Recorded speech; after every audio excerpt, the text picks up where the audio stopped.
Over in the United States, minutes from the Federal Reserve December meeting released on Tuesday show officials agreed to cut interest rates only after an intense and finely balanced debate over the risks facing the U.S. economy. Our Seung-jae has more.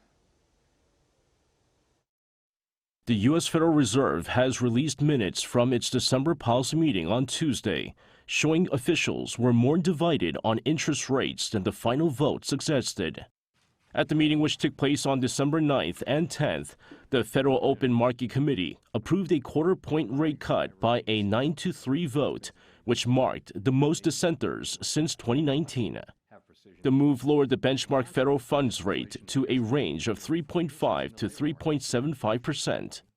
While most officials said further rate cuts would be appropriate if inflation continues to ease, the minutes show rising caution. Several policymakers argued rates should remain unchanged for a period after the December cut, and some who supported the move said the decision was finely balanced. Officials said the economy is growing at a moderate pace, but they see downside risks to employment and upside risks to inflation. The meeting also included updated economic projections, indicating one rate cut in 2026 and another in 2027, which would bring rates closer to 3%, a level considered neutral for growth. Some officials warned progress toward the Fed's 2% inflation goal may have stalled, while noting that tariffs under U.S. President Donald Trump are adding to inflation in the short term, but are expected to fade by 2026.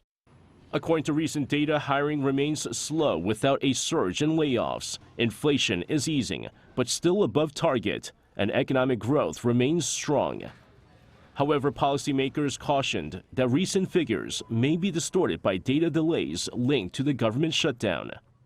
Markets expect the FOMC to keep rates unchanged in the near term, as Fed officials offered little guidance during the holiday period and signaled caution heading into the new year. Seung-jae, ArirangNews.